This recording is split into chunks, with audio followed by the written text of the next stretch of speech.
Blood doesn't wash off with rain, it stains deeper. The bullet carved through Dante Moretti's shoulder, the same moment his empire shattered. Glass exploded inward as his Maybach flipped twice, metal screaming against asphalt. And when the world stopped spinning, Marcus, his driver, his friend for 12 years, hung lifeless in the front seat, eyes still open. Blood pooled where loyalty had lived.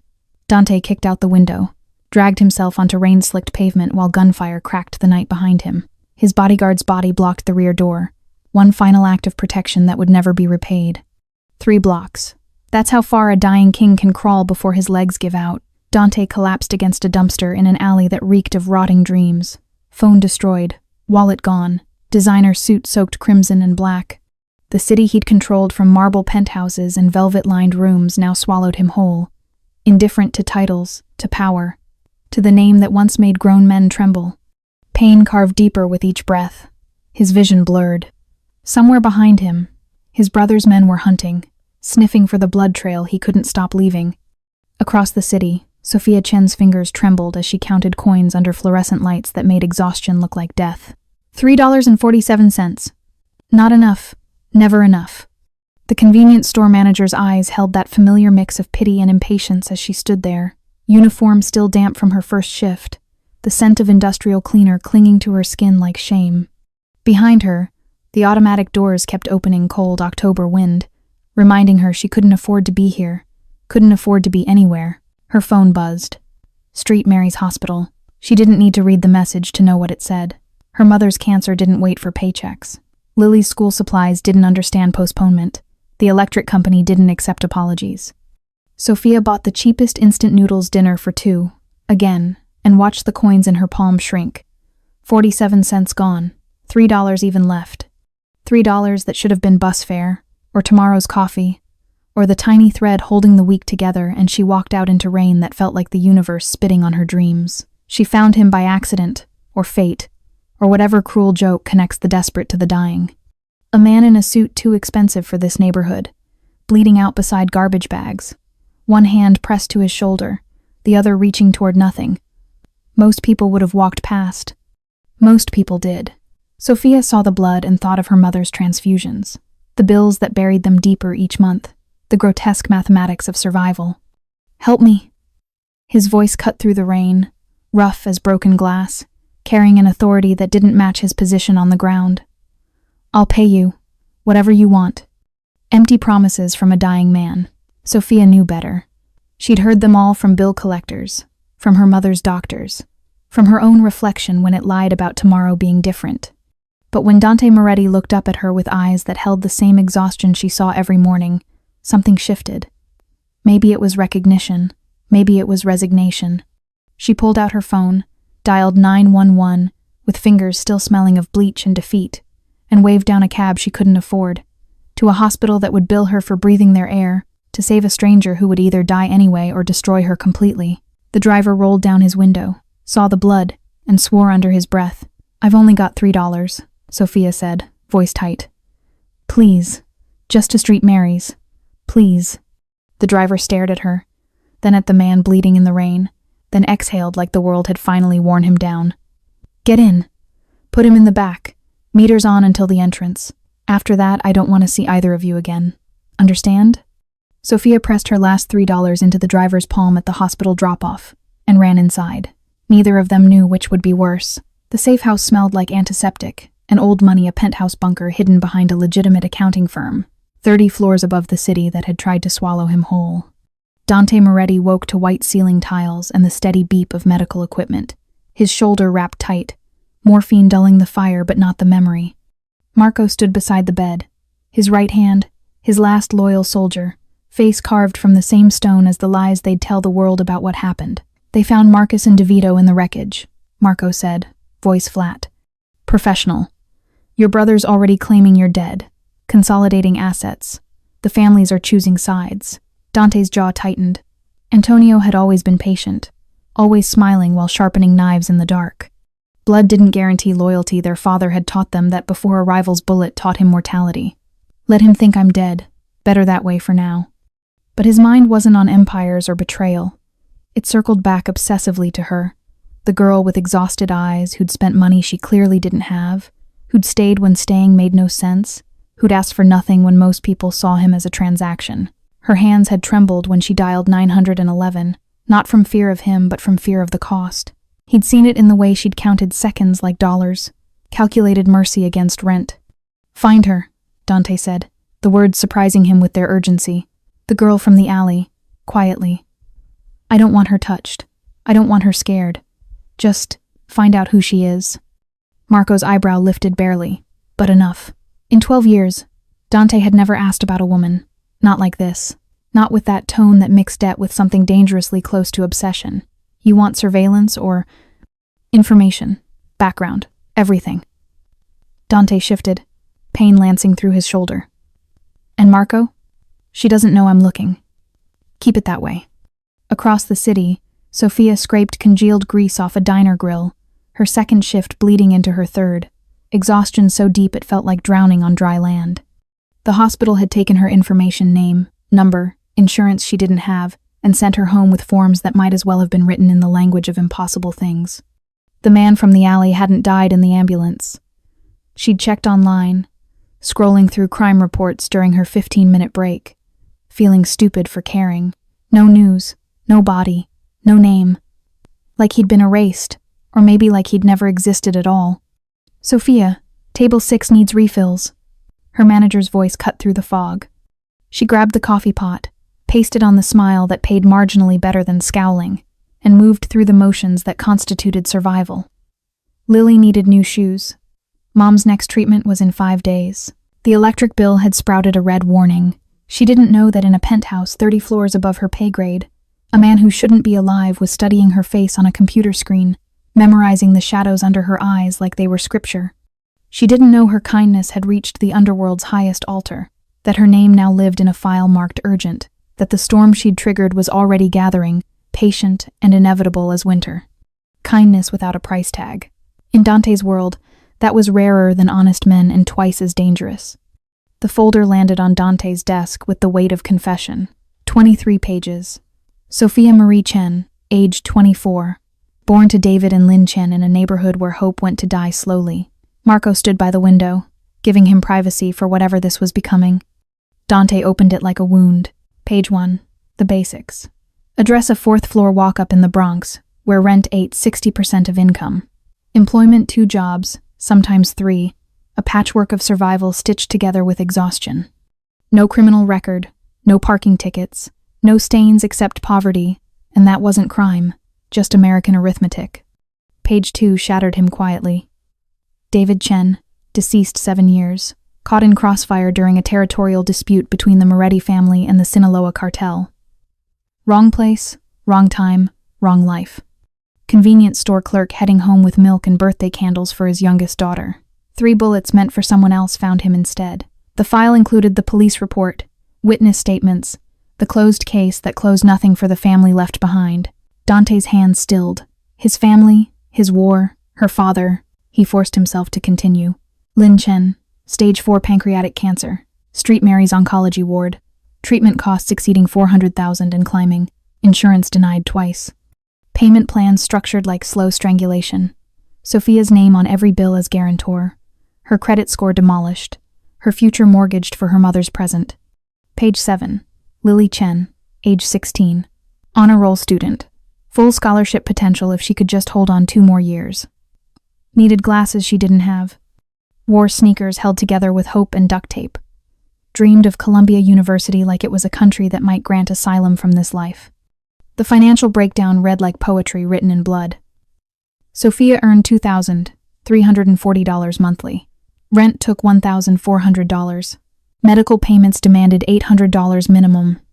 Utilities, food, transportation for 2, the math didn't math.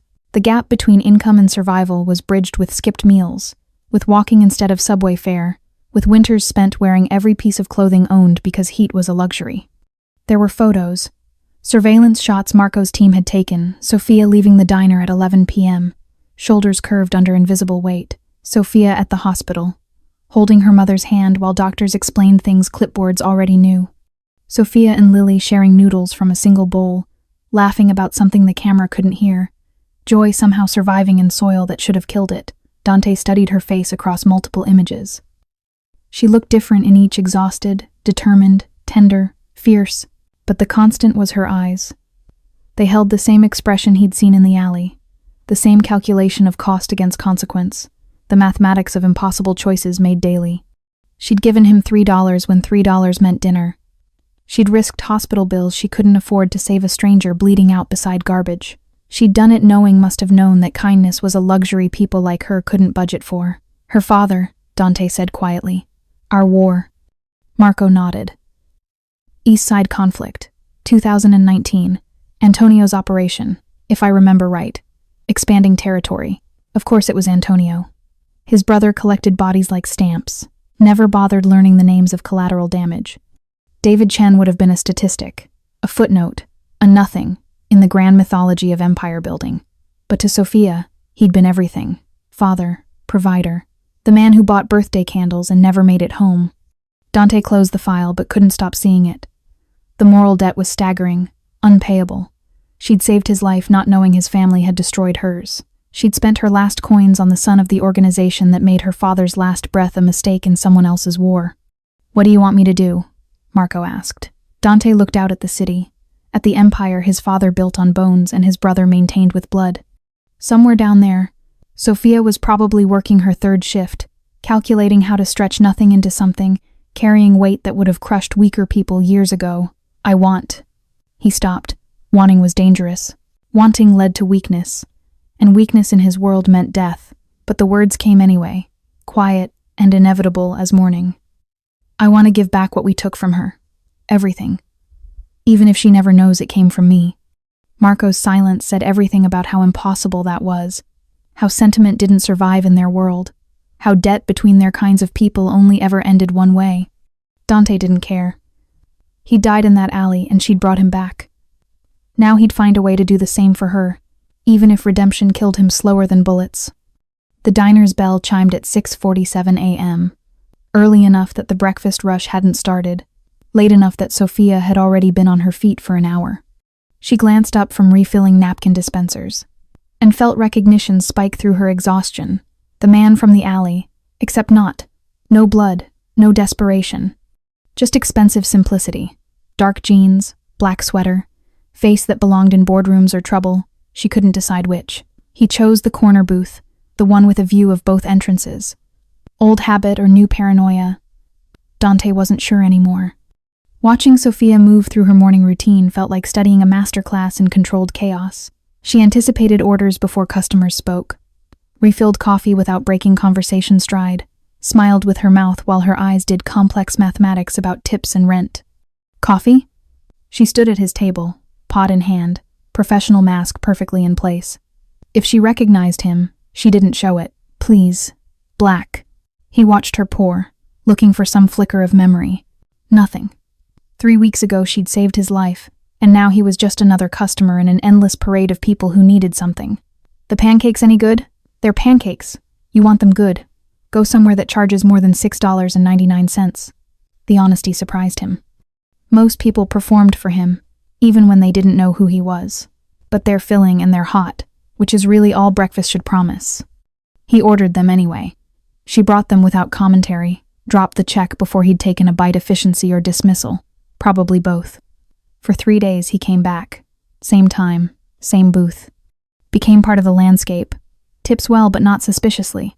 Asked no questions. Just existed in her orbit. On day 4, she cracked slightly. You always eat breakfast alone? Usually don't eat breakfast at all. Truth, surprisingly. But I like the quiet here. Before the world wakes up and starts making demands. Something shifted in her expression. Recognition of a kindred spirit, maybe. Someone else who measured peace in moments stolen from chaos. Yeah. This hour's the only time I can think without drowning in noise. He wanted to ask everything. Wanted to tell her he'd memorized her file, knew her mother's treatment schedule, her sister's GPA, the exact amount she was drowning under. Wanted to explain that he was trying to figure out how to save her the way she'd saved him. Except his methods involved violence and money, and neither seemed appropriate for someone like her. Instead, he said, Your boss seems like he works you hard. George? He's fine. Pays on time, doesn't short hours. That's practically sainthood in this industry. She refilled his coffee without asking. Why do you care? Just making conversation. No one just makes conversation anymore. Everyone wants something. She studied him with those exhausted, too smart eyes. What do you want? To give you back your father. To erase your debt. To watch you sleep without worry lines carved into your forehead. To matter to someone who didn't want anything from me first. Decent pancakes and quiet, he said. Maybe conversation with someone who doesn't perform for me.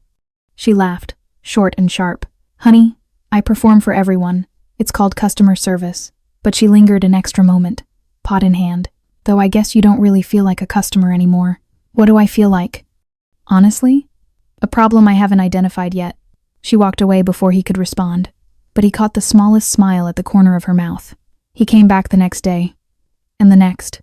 Started learning her patterns, how she bit her lip when calculating tips mentally, how her shoulders dropped fractionally when difficult customers left, how she checked her phone compulsively during slow periods, probably monitoring her mother's condition remotely. They talked in fragments between her other tables. He learned she'd wanted to study architecture once, that her father used to draw building designs on napkins and tell her she'd make skylines someday. She learned he worked in investments vague enough to be meaningless, specific enough to sound legitimate. Neither pushed for more, but Sophia's instincts were sharpening. She noticed things. How other customers gave him space without realizing it. How his clothes were too expensive for someone eating at a place with laminated menus. How his hands were scarred in ways that didn't match investment portfolios. How he watched the room like he expected violence from any direction. You're not what you pretend to be, she said one morning, refilling his cup for the dozenth time that week. Nobody is. No, I mean specifically you. You've got cop eyes but criminal manners.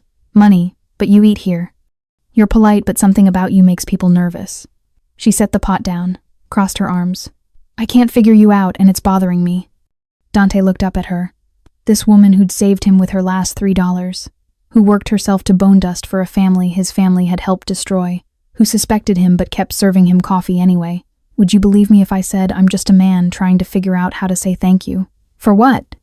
For reminding me that kindness still exists, even when it shouldn't, even when it costs too much. He stood, left $40 on a $12 check. Especially then. He walked out before she could ask what the hell that meant. But he'd be back tomorrow. He was always back tomorrow. Sophia Chen had become his new religion, and he was a man learning to pray. The first real warning walked into the diner at 1:12 p.m., wearing cheap leather and expensive confidence. Sophia was wiping down table 3 when the door swung open hard enough to rattle the bell. 3 men entered like they owned the air, like the room belonged to them by default. Not customers, not hungry, just loud. The kind of loud that meant you were about to lose something even if you hadn't done anything wrong. George, her manager, the closest thing to safe in her work life, stiffened behind the counter. His hands went flat on the laminate like he needed it to keep from shaking. You missed last week, the man in front said, smiling without warmth. His neck was tattooed in a way that looked like a bad decision turned permanent. We don't like missing weeks. We had a pipe burst, George said quickly. Closed 2 days. I'm catching up, I swear. Just give me until Friday. The man leaned in, voice dropping so the words could only belong to the people they were meant to hurt. Friday isn't a promise. It's a deadline. And you know what happens when you run out of deadlines. Sophia felt her stomach twist. She'd seen fear in people before. It always looked the same. It always smelled like helplessness. She should have stayed out of it. Poverty taught you one rule above all. Do not volunteer yourself as a target. But her body moved before her brain could stop it. Leave him alone, Sophia said, voice sharper than she felt. He said he's paying. Get out. The tattooed man turned slowly, eyes scanning her like she was a product on a shelf. Well, look at you, he said. A hero. You gonna pay for him too? With your tip money? His friends laughed. George's face went white. Sophia, don't... The man took a step closer. Too close. The kind of close that wasn't about space. It was about dominance. I like brave girls, he said. They break louder. Sophia's heart slammed against her ribs. She tried to back up, but the counter was behind her. No exit, no room, just the certainty that something bad was about to happen, and nobody in this diner had the power to stop it. Then the booth in the corner scraped back. Dante stood up. He moved calmly, which made it worse. Calm meant control. Calm meant the violence belonged to him if he wanted it. He walked over like he was approaching an inconvenience. not 3 men with predatory smiles. The tattooed man recognized the shift immediately. He didn't know why, but he felt it. Animals always did. "You got a problem, buddy?" the man asked, trying to sound tough and failing. Dante's eyes were flat and cold. "Yes," he said. "You're standing too close to her." The tattooed man laughed again, but it sounded thinner now. "And who the hell are you supposed to be?" Dante didn't answer. He just looked at the man's throat, like he was measuring the easiest place to end him. Sophia spoke before her fear could turn into silence. "Dante," she hissed. "Don't." That one word, his name, landed wrong in the room. It gave the men something to hook into. It made Dante human. It made him a person instead of a force. The tattooed man recovered enough to grin. "Dante, huh? What, you her boyfriend? You protecting the staff now?" He reached out like he was going to grab Sophia's wrist. He never got the chance. Dante caught the man's hand midair and twisted, not hard enough to break, just hard enough to make the message permanent. Pain flashed across the thug's face. His friends shifted, hands drifting toward pockets where weapons lived. Dante leaned in, voice low and lethal. "You walk out. Now. And you never come back here again." The tattooed man's bravado collapsed into anger. "You think you can tell me?" Dante tightened the twist by 1/2 inch. The man choked.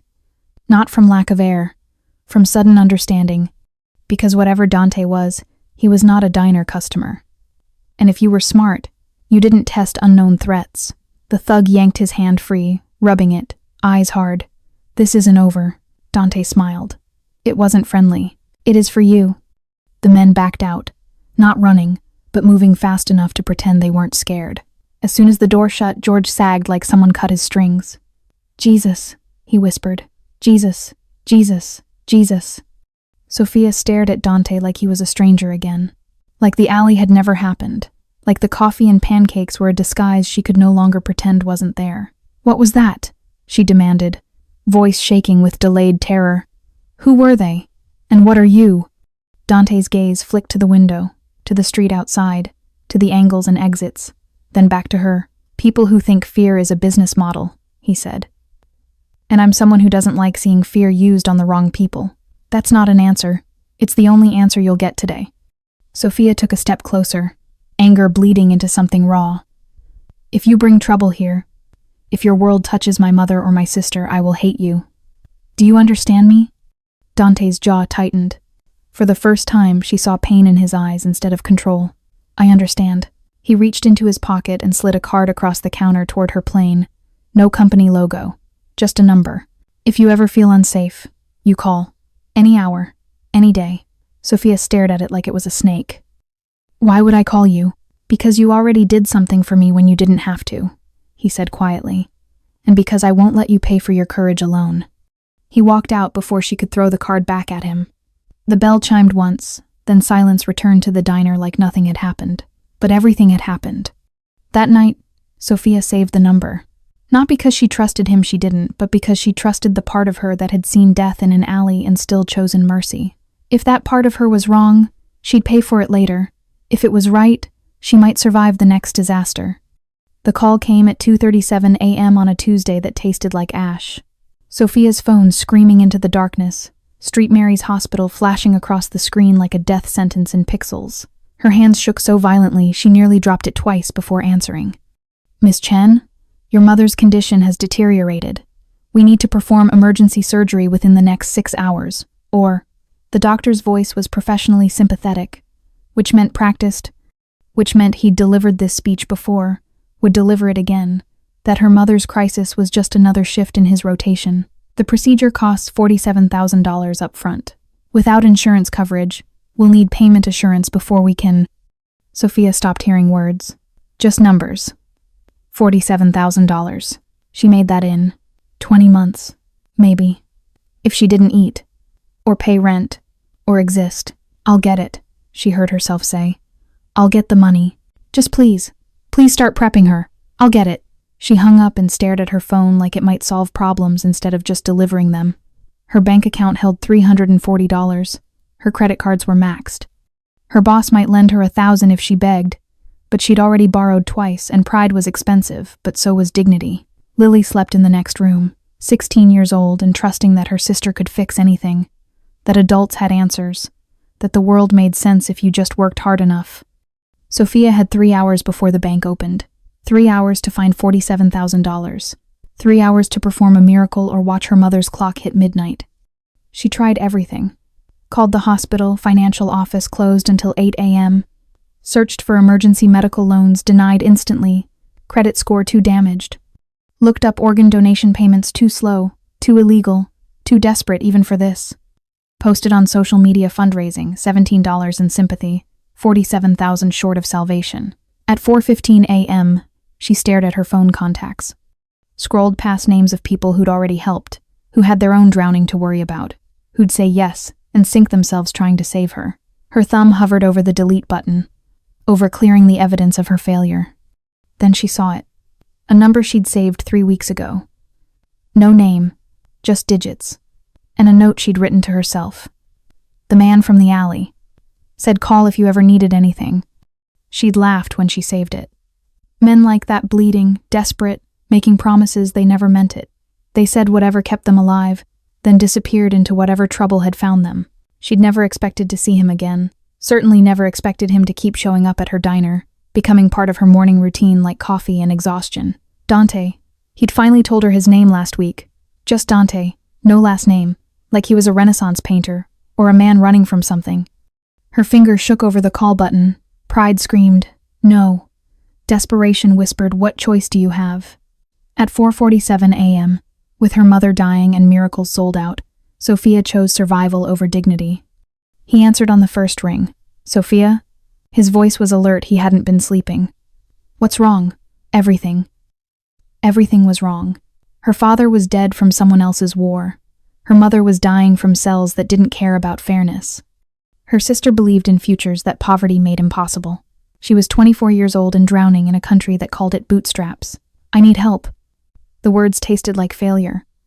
My mother needs emergency surgery, and I don't have the money. I don't have anything. And I know you said to call, but I don't even know why I'm calling, because what can you possibly? How much? His voice cut through her spiral. How much do you need? $47,000. Saying it out loud made it more impossible. By 8 a.m. Which is insane. I know. I'm drowning, and you're the only person I could think of who might. I'll handle it. What? I'll handle it. Text me the hospital details. The surgery will happen. Your mother will be fine. Matter of fact, like $47,000 was pocket change. Like saving lives was casual. I'm leaving now. I'll meet you there. Dante, I can't. I don't know when I can pay you back. I don't know if I can pay you back. Sophia, gentle now.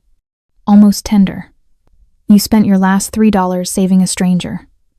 Let me return the favor. A pause. You don't owe me anything. You never will. He hung up before she could argue, before pride could rebuild its walls, before she could remember all the reasons accepting help from mysterious men was dangerous. She texted him the details with shaking hands, then woke Lily, and together they rushed to the hospital where their mother was dying and a stranger who ate pancakes alone was about to perform a different kind of miracle. Spring came with promises it couldn't keep flowers blooming in parks. Sophia didn't have time to visit. Warmth that felt foreign after the winter of almost losing everything. Her mother's recovery was slow but steady, color returning to her face along with opinions about Sophia's life choices, which felt normal enough to be beautiful. Dante had become permanent fixture in the margins of her days. Coffee at 6:47 a.m., quiet conversations that stretched longer as the diner's breakfast rush allowed. He'd started walking her home after late shifts, casual offers she'd initially refused until the third attempted mugging in her neighborhood made pride seem stupid. They talked about everything except what he actually did for living, dancing around the truth that hung between them like smoke. You know I'm falling for you, right? Sophia said one night, because exhaustion made her honest. They stood outside her building, the April air still cold enough for visible breath. And I know that's probably the stupidest thing I could do. Dante's expression shifted surprise, pleasure, fear, competing for dominance. Why stupid? Because you're clearly involved in something you won't talk about. Because men who carry that much cash and have those kinds of scars don't work in investments. Because every instinct I have says you're dangerous. She stepped closer anyway. But you saved my mother's life. You've been kind to Lily. You treat me like I matter beyond what I can do for you. And I'm tired of being smart. I just want to feel something good for once. He kissed her then, soft and careful, like she was porcelain instead of the steel she'd become through necessity. "I'm more dangerous than you know," he whispered against her mouth. "But I'd die before letting that danger touch you." Famous last words in retrospect. They fell into a rhythm stolen hours between her shifts.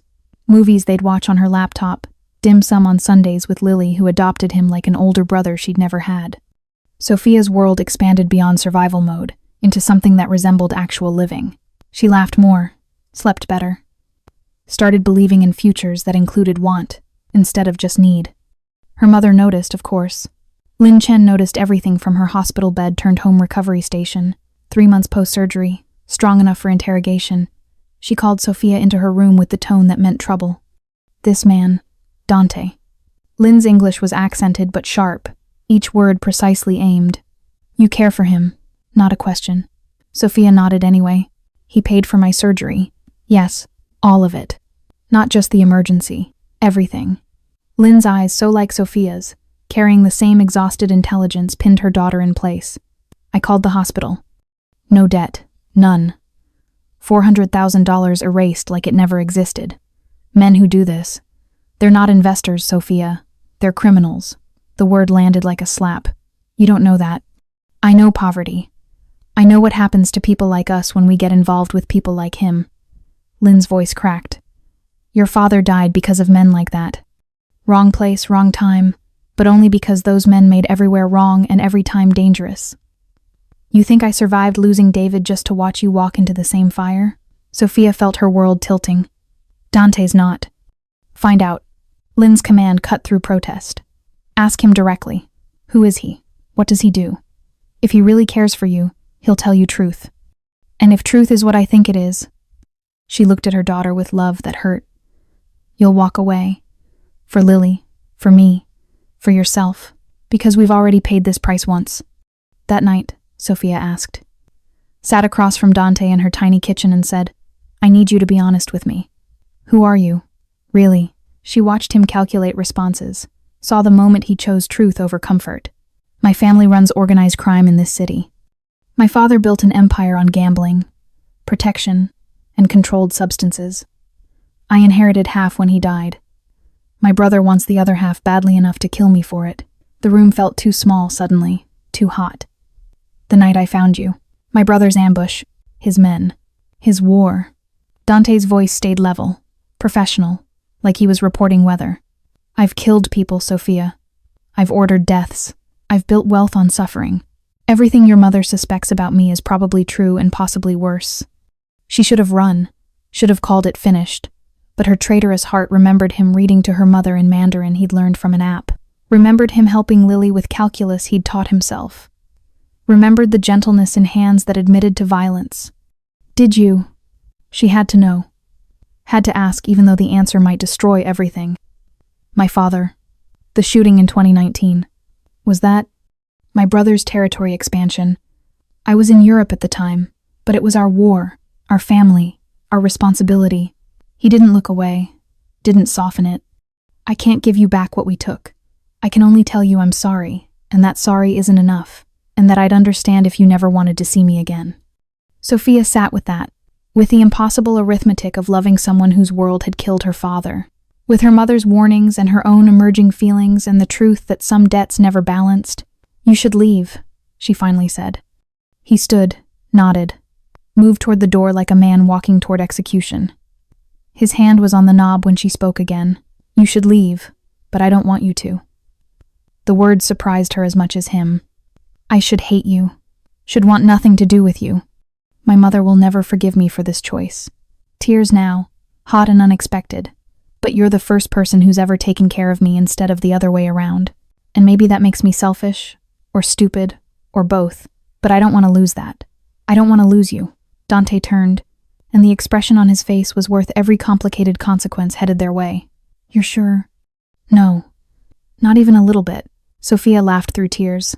"But I'm choosing you anyway, even though it's dangerous, even though it's probably the worst decision I could make." She crossed the room, took his hands in hers. "Just promise me you're trying to be better than what you were." "Every day," he said, and meant it. "For you. I'm trying to be better." They kissed like sealing a pact, like signing a contract in blood and hope. Outside, The city hummed with violence and possibility. Inside, two people from impossible worlds chose each other anyway, knowing love was the most dangerous game they'd ever play. Lin Chen heard them from her room and wept quietly, remembering another man she'd loved despite every warning, and praying her daughter's story would end differently than she feared. The first sign was subtle, a black sedan that appeared too frequently on Sophia's route home, different drivers but same watchful eyes. She noticed during the paranoia phase of loving a man who admitted to organized crime, when every shadow felt loaded with intent. Mentioned it to Dante casually, expecting reassurance. His expression went cold in ways she hadn't seen before. Professional, lethal. Describe the car, the men, everything. Not a request, she told him, and watched him make a call in Italian too rapid for her to follow. When he hung up, his jaw was tight. You're not going home tonight. Or to work. Not until I handle this. Handle what? Dante, you're scaring me. Good, be scared. That keeps you careful. He was already texting, coordinating something she couldn't see. My brother's been quiet too long. I hoped he'd accepted the new territory divisions, but if he's watching you, the words he didn't say hung heavy. If they're watching you, you're leverage. If you're leverage, you're bait. If you're bait, you're already caught. Dante moved her and her family that night. Sophia, Lily, and Lynn to a safe house in Queens that didn't appear on any map. Protection detail appeared like magic. Serious men with serious guns, who nodded respectfully at Dante and looked at Sophia like she was a national treasure requiring armed guard. This is insane, Sophia hissed, watching muscled strangers check window locks. This isn't a life. This is a prison. This is temporary. Dante cupped her face, forcing eye contact. Antonio's testing me, seeing how I'll react. Once he understands you're protected, he'll back off and what? This becomes normal? I live in fear while you wage wars I don't understand? She pulled away. Maybe my mother was right. Maybe this was always going to end badly. Sophia, I need air. Alone. She walked out before he could argue, into the small backyard that had guards positioned at every sightline. Even her breathing was monitored now, choreographed for her safety, which felt like dying in slow motion. The mistake was small, human. Marco's team was elite but not omniscient. The safe house perimeter had a gap 30 seconds where the cameras reset, where the guards rotated positions, where someone small and determined could slip through if they knew exactly when and how. Sophia didn't know, but the three men who'd been watching for 17 days, mapping routines, calculating vulnerabilities, they knew perfectly. She was smoking her first cigarette in 3 years. Stress made her stupid when the bag went over her head. Chemical sweet smell, world going sideways, consciousness dimming like someone lowering lights in a theater. She tried to scream, but her voice was cotton, distant, someone else's problem. When she woke, she was in a warehouse that smelled like rust and old blood. Hands zip-tied behind her back. Head pounding, a man sat across from her. Expensive suit. Familiar features that looked like Dante's but with cruelty where kindness should live. Sophia Chen. Antonio Moretti smiled like a shark evaluating prey. You've been very expensive for my brother. $500,000 in medical bills, ongoing protection costs, the distraction you represent. I'd say you're worth your weight in gold, but honestly, you're worth more. You're worth Dante's complete and utter stupidity. She said nothing. Survival instinct suggested silence. He'll come for you. That's what makes this perfect. Antonio circled her like a professor explaining simple concepts to slow students. I take you. He comes running. And finally we settle what our father's will left unfinished. Territory, power, the family name. He crouched to her level. You're not a person in this story, sweetheart. You're just the bait, the shiny lure that hooks the big fish. He'll kill you, Sophia said, voice steadier than her hands. Maybe, probably, but at least it'll be decisive. Antonio stood, dusted invisible lint from his suit. I'm tired of half measures. Better to die ruling than live sharing. You understand that, don't you? You work yourself to death for scraps. Wouldn't you rather burn bright and own something? I'd rather not be kidnapped by psychopaths. But we don't always get what we want. He laughed, genuine and delighted. I see why he likes you. Spine made of steel. The laugh died. Pity it won't matter. Call him, tell him where you are. He has 2 hours. Or I start removing pieces of you and sending them as motivation. They gave her a phone. She dialed with shaking hands. Dante answered immediately, voice tight with controlled panic. "Sophia, where? I'm sorry." The words came out broken. "I was stupid. And I don't know where I am, some warehouse, your brother. Put him on. Ice now." Absolute zero. The voice of a man capable of the violence he'd confessed to. Antonio took the phone, gave an address, laid out terms. His empire for her life. His surrender for her safety. 2 hours. Come alone or she dies messy. The oldest trap in history. And Dante walked into it anyway, because love made brilliant men stupid and powerful men weak, and Sophia Chen had become the axis his world turned on. 2 hours, Antonio said, hanging up. He looked at Sophia with something almost like pity. "I hope you said goodbye properly. One way or another, someone you love dies tonight."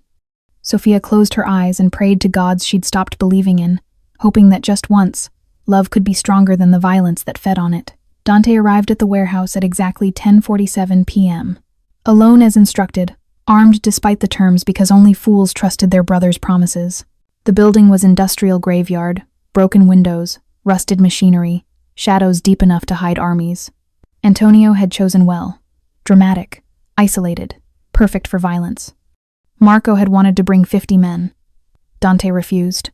This ended tonight, one way or another. And innocent people didn't need to die for his mistakes. Though Marco was positioned 2 blocks away with a team, ready to storm in if Dante's tracker went silent. Insurance, not backup. "Dante," Antonio's voice echoed from the second floor. "So good of you to join us. Come up, slowly. Hands where I can see them." He climbed rusting stairs, each step deliberate, calculated. The warehouse opened into a vast space. Sophia tied to a chair, center stage, 3 armed men positioned strategically.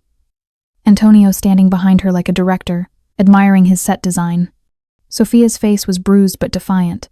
She locked eyes with Dante, and he saw apology there, fear there, but also trust that gutted him. She believed he'd save her. That faith felt heavier than any weapon. The prodigal brother returns. Antonio's smile was theatrical. "I've been patient, Dante. So patient. Let you play house with your little charity case. Let you pretend you could be normal." He pressed a gun to Sophia's temple. "But we both know what you are. What we both are. This pretending is exhausting. Let her go. This is between us." Dante's voice stayed level. Negotiating. Buying time. "Oh, it's so much bigger than us." Antonio gestured expansively. "It's about legacy. About what father built and which son deserves it. You ran to Europe when things got hard. I stayed. I bled. I earned this empire while you philosophized about morality." The gun pressed harder against Sophia's head. She whimpered. "Turns out morality is expensive. Costs about one girlfriend's life. You want the territory? Take it. All of it." Dante raised his hands, showing empty palms. "Eastern Seaboard. The gambling operations. The construction contracts. Yours. Just let her walk away." Antonio tilted his head, genuinely curious. "You'd give up everything for her?" "Yes, even knowing she'll eventually hate you? That every time she looks at you she'll see her father's killers?" Antonio laughed. "You can't love your way out of what we are, brother. Blood doesn't wash clean." "Maybe not." Dante took a step forward. "But I can try. Something you've never done." The shot came from behind one of Antonio's men, trigger-happy and stupid. The bullet caught Dante in the side, spinning him. He went down hard, hand instinctively going to his concealed weapon. Training took over. 3 shots, precise. 2 men dropped, the third dove for cover. Antonio's gun swung toward Dante, away from Sophia. That's all she needed. People underestimated what poverty taught. How to fight dirty.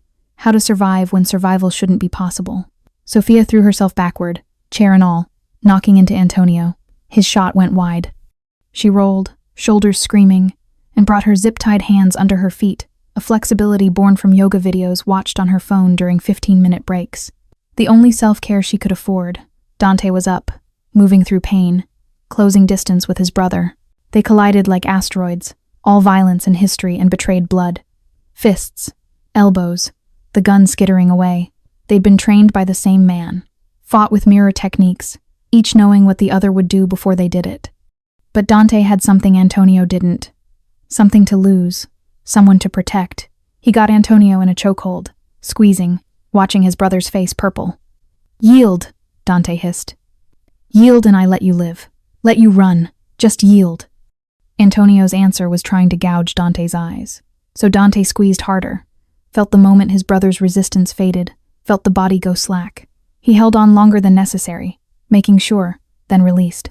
Antonio collapsed, unconscious but breathing. The warehouse was silent except for ragged breathing. 3 bodies. 1 unconscious brother. Sophia still tied to the chair, eyes wide with shock and adrenaline. Dante stumbled to her, used a knife to cut her free, then promptly collapsed as blood loss caught up to fury. "No, no, no." Sophia caught him, pressed hands to his bleeding side. "You don't get to save me, then die. That's not how this works." He laughed, tasted copper. "Marco's coming. 2 minutes." His vision was blurring. "Sophia, listen, I love you. First time I've ever meant that." The words came easier than breathing now. "You saved me in an alley, every day since. You keep saving me. Then stay alive so I can keep doing it, you stubborn." She was crying, applying pressure, trying to stop blood that seemed determined to leave. "I love you too, okay? I love you, and you need to not die because I just figured out how to be happy, and I'm not giving that up." Sirens. Footsteps. Marco's voice cutting through chaos, calling for medics. The world went fuzzy at edges, but Dante held onto consciousness long enough to watch them load Antonio into a different ambulance, alive enough for prison. Long enough to hear Marco say the police were handled, the story contained, that this ended clean enough. Long enough to squeeze Sophia's hand and whisper, "Check the inside pocket, left side." She did, pulling out an envelope. Inside a deed, to a small bakery in Brooklyn, the one she'd mentioned wanting once in passing, 3 months ago, not even seriously. He'd bought it, renovated it, put it in her name along with operating capital and a trust for Lily's education. "For after," Dante mumbled. "For when I get out, we run it together. You bake, I make coffee. We be normal." "You're insane," she sobbed. "This is insane. None of this is normal." "No, but it's ours." His eyes were closing. "Marry me. After. If I don't die. That's the worst proposal ever. Is it a yes?" "You're not dying." She gripped his hand harder, like she could anchor him to life through sheer will. "And yes. Yes, you impossible man. But you're not dying first." He smiled, let unconsciousness take him, trusting her to keep him alive the way she'd done that first night. Trusting love to be stronger than bullets and betrayal and all the violence that came before. Recovery took 3 months. Physical therapy, police statements, Antonio's trial, where Dante testified and watched his brother sentenced to 25 years. The family fractured, reformed. Dante stepped back from most operations, kept only the legitimate businesses, let younger, hungrier men fight over what remained of the empire. Lin Chen eventually forgave him, not because she forgot, but because she watched him show up every day at physical therapy, then at the bakery renovation, then at Sunday dinners where he learned to make dumplings and told terrible jokes that made Lily laugh. The bakery opened on a Saturday in October. Sophia's, simple and perfect. She baked. He made coffee. Lily worked weekends saving for Columbia. Lynn sat in the corner booth, cancer in remission, watching her daughter smile without the weight of the world on her shoulders. Dante proposed properly 6 months later, on one knee in the empty bakery after closing, with a ring that cost less than he wanted to spend, but exactly what felt right. Sophia said yes through happy tears, and they married quietly at City Hall with Marco as witness and Lily as photographer. Their life wasn't perfect. Dante's past didn't evaporate. Sometimes men from his old world appeared, looking for favors or revenge. Sometimes Sophia woke from nightmares about warehouses. Sometimes they fought about danger and safety and how much risk was acceptable. But most days, they were just 2 people who'd saved each other, building something good from the wreckage of everything that came before. Most days, the bakery smelled like bread and coffee, and customers came for the food but stayed for the love that permeated every corner. Most days, Sophia Chen looked at her husband and remembered the bloody stranger in an alley, the $3 that changed everything, the proof that kindness, even when it cost too much, even when it made no sense, could reshape the world. And Dante Moretti looked at his wife and remembered that some debts could never be repaid, only honored, every day, every moment, for the rest of their imperfectly perfect lives.